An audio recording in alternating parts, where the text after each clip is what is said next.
A common sight in this modern world is the man who has everything. The fancy car, the expansive house, the stock portfolio that reads like a king's ransom.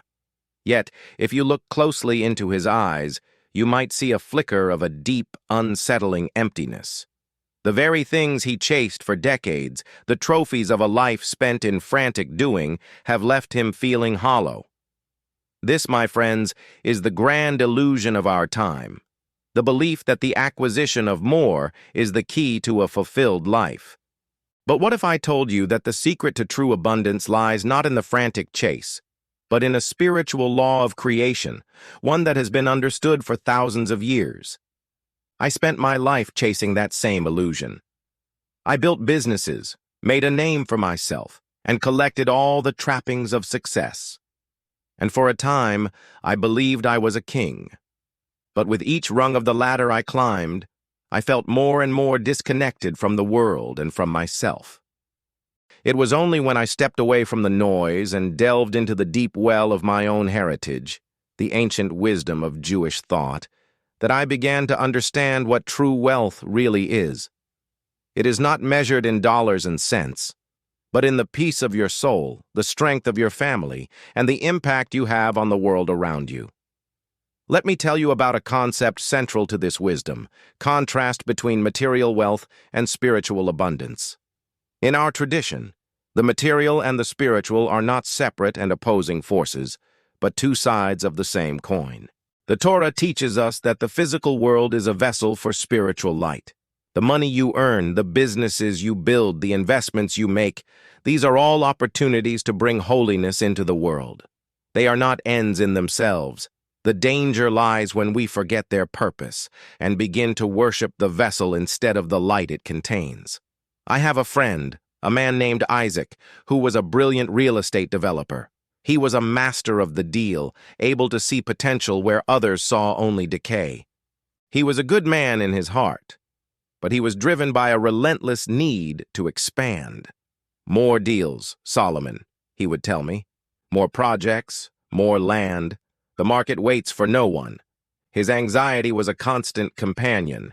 He couldn't enjoy a family vacation without checking his phone for updates. He couldn't sit through a Shabbat dinner without his mind racing through profit margins. His wealth was great, but his peace was non-existent. In contrast, consider the story of Rabbi Hillel, one of the great sages. He was a man of extreme poverty, often unable to pay for his studies, yet he was known for his profound joy and intellectual brilliance. He saw his poverty not as a curse, but as a test, an opportunity to rely on his faith and find wealth in knowledge and character. The Talmud tells us of his famous teaching, "If I am not for myself, who will be for me? But if I am only for myself, what am I? And if not now, when?"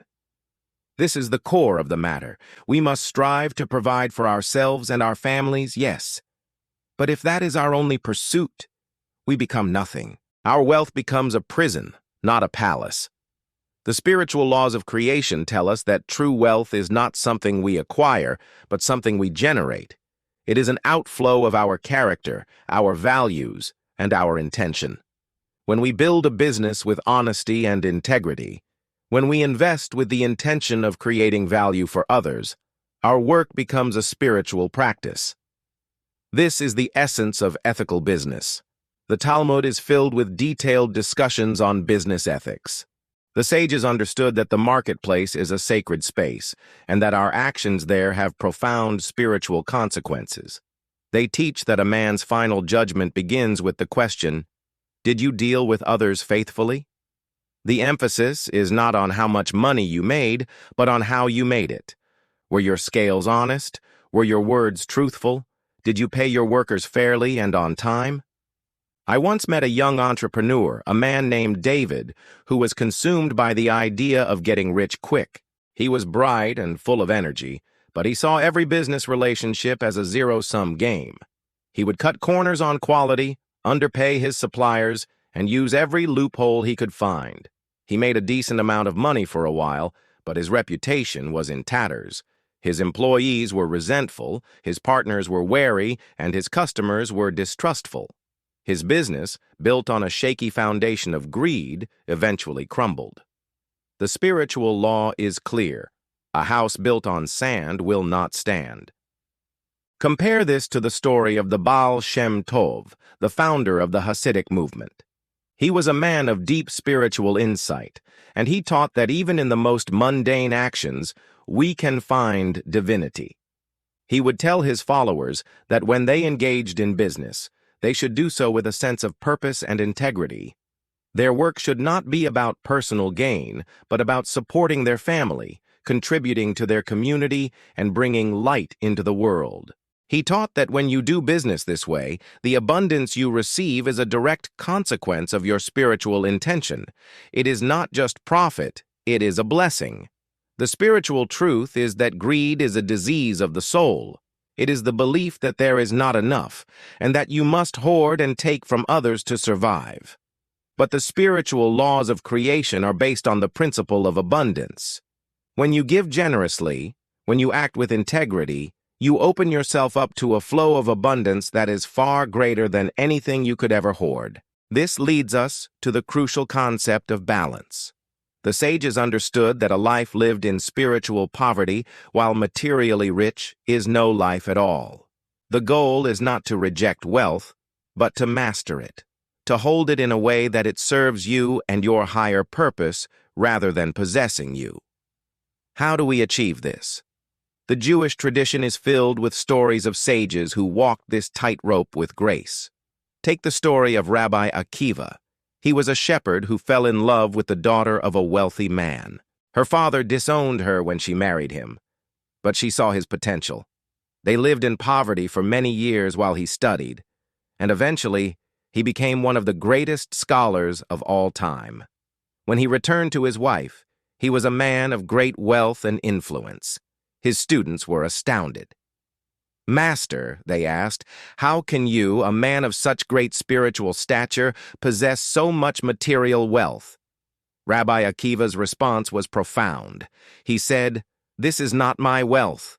This is the wealth of my wife. It is here to support my work and the work of my students." He saw his wealth not as a personal possession, but as a tool for a higher purpose. It was a means, not an end. This is the distinction we must make in our own lives. Are we servants of our wealth, or is our wealth a servant to us? This question is at the heart of our spiritual journey. The answer lies in cultivating a sense of humility and generosity. When you understand that all that you have is a gift from a higher source, you are able to hold it lightly. You can give generously, you can share with others, and you can use your resources to make the world a better place. Your wealth ceases to be a burden and becomes a source of great joy. This brings us to a concept that is radical in our modern world, the concept of enough. In a world that constantly tells us we need more, a bigger house, a faster car, the latest gadget, the idea of being content with what we have feels almost heretical. Yet in Jewish thought, contentment is one of the highest virtues. The sage Ben Zoma taught, "Who is rich? He who is happy with his portion." This is not a call to complacency. It does not mean we should stop striving or growing. On the contrary, true contentment is an active state of mind.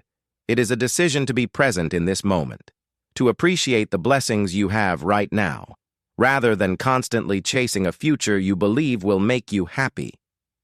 This is the difference between endless accumulation and intentional creation. Let me tell you about Sarah, a woman who came to me feeling lost and exhausted. She was a brilliant marketing executive, and she had spent her entire career in a state of frantic accumulation. She was always on the lookout for the next promotion, the next bonus, the next status symbol. Her apartment was filled with designer clothes she rarely wore. Her schedule was packed with social obligations she didn't enjoy, and her mind was a constant whirlwind of anxiety. "I've done everything right, Solomon," she told me with a tear in her eye. "Why do I feel so empty?" We began to work together, not on her finances, but on her soul. I encouraged her to take time each day to be still, to count her blessings, to appreciate the simple beauty of a sunset or the warmth of a cup of tea. We talked about the Jewish concept of ayin tov, having a good eye, which means looking at the world with a sense of gratitude and generosity. Slowly, Sarah began to shift her focus from what she lacked to what she had. She started to use her marketing skills to help a local nonprofit. She began to spend her evenings reading and creating art, not just watching television. The strange thing is, as she let go of her frantic need for more, the opportunities in her career began to flow more easily. Her work became more creative, her relationships more authentic, and her peace of mind more profound. This is the great paradox. When you stop chasing, you open yourself up to receiving. When you declare that what you have is enough, the universe often responds by giving you more. So how do we take these timeless principles and apply them to our modern lives? This is where the rubber meets the road. In the world of entrepreneurship and investment, these spiritual laws are not abstract ideas, they are powerful, practical tools for success. For the entrepreneur, this means building a business with a higher purpose. It's not just about making a profit, it's about solving a problem, creating value, and serving your community. When your business is an expression of your values, it becomes a powerful engine of creation. It attracts the right people, loyal customers, dedicated employees, and supportive partners. This is because people are not just buying your product or service, they are buying into your vision. Let me give you a concrete example. I know a man named Michael who started a small coffee shop. The market was saturated and everyone told him he was crazy. But Michael had a vision. He wanted his shop to be more than just a place to get a caffeine fix. He wanted it to be a community hub, a place where people felt welcome, seen, and heard. He sourced his coffee ethically, paid his staff a living wage, and used a portion of his profits to support local artists. His coffee was good, but his intention was great. And what happened? His little shop became a local institution.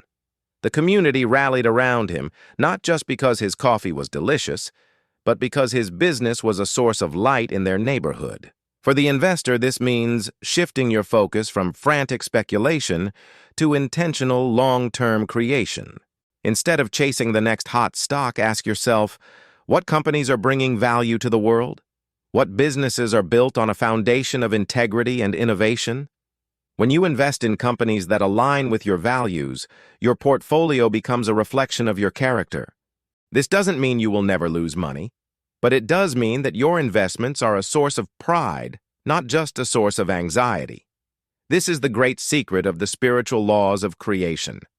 When you align your external actions with your internal values, you stop chasing the illusion of wealth and begin to become a conscious creator of it. You move from a place of scarcity and fear to a place of abundance and freedom.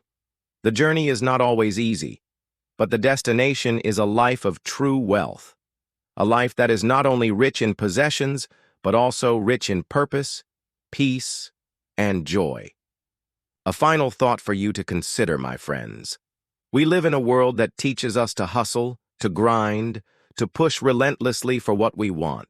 But what if the path to true abundance is not a path of force, but a path of flow? What if the key is not in a frantic chase, but in a quiet alignment? I want to leave you with one final practice, a simple exercise that you can begin today.